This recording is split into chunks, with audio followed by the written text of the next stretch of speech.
It-tnejn fil-Parlament se nkun qed nitkellem dwar kif gvern ġdid nazzjonalista mmexxi minni jista' jkun ta' garanzija sabiex flimkien ikollna pajjiż u poplu b'saħħtu.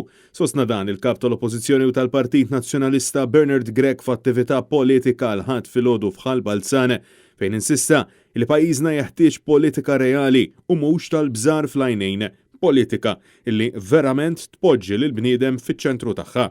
Dan huwa twemmin tiegħi, dan huwa t-twemmin tagħna, dan huwa il-Partit Nazzjonalista, dan huwa li rridu għal pajjiżna, hekk irridu nkunu l-bidla. Bernard Grech qar illi jinsab konvinti li flimkien nistgħu nkunu l-bidla u nikdbu l-ġejjieni ta' uliedna. Insista li ċ-ċittadini Maltin u Għawċin ma jridux aktar politika korrotta, politika li taħdem skont lil min taf, iżda waħda li tajnek tgħix aktar serene u tindirizza il-problemi reali tiegħek. Għandna bżonn politika reali. Għandna bżonn politika li jkollha pjan, li tagħtik l-opportunità li tgħix seren, taħdem biex tgħix komdu, tgawdi l-ħin liberu tiegħek, tgawdi lill-leżis tiegħek u li tagħtik pajjiż b'saħħtu u ġust li fih tkun trid tkompli tindokra lil uliedek u tarhom jirnexxu ukoll. Il-kap tal-Partit Nazzjonalista qal li l-budget imħabbar aktar kmieni din il-ġimgħa huwa wieħed li nesa lil bosta fosthom lil frontliners kif ukoll diversi setturi oħra bħat-turiżmu u l-manifattura. Budget illi ma jħaresx lejn il-ġejjieni. Il-politiku għandu obbligu li jħares fil-futur u jara fejn irid imur.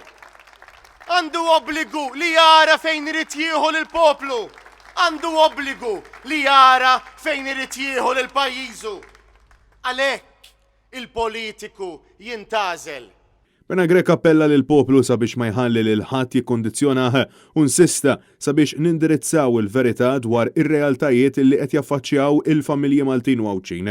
Wastqar il-minflok il-gvern tal-Labor iħoss verament polsi ċ-ċittadin daħaq bih u taħ €75 fil-ġimgħa l-għoli tal-ħajja, żieda li biha lanqas tista' tixtri ħobża u pakkett ħalib, aħseb wara kemm tista' tindirizza s-serq fil-kontijiet ta' dawlu l-ilma.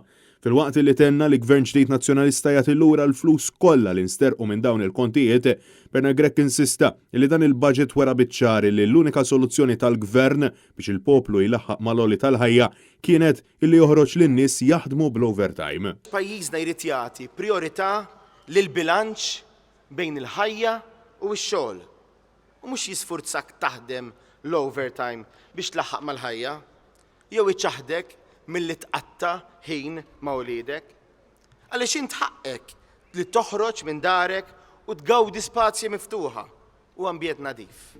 Il-kap tal-Partit Nazzjonalista sostna li hemm ukoll affarijiet tajbin f'dan il-budget bħal mediċini b'xejn tal-IVF li kienet proponiet l-Oppożizzjoni Nazzjonalista. Fatt li sa ftit ta' xurilu l-Gvern ta' Roberta Bela kien jikdeb dwarha u jgħid li diġà kien kollox b'xejn biex issa kellhom jammettu mal-poplu li daħqu bihom.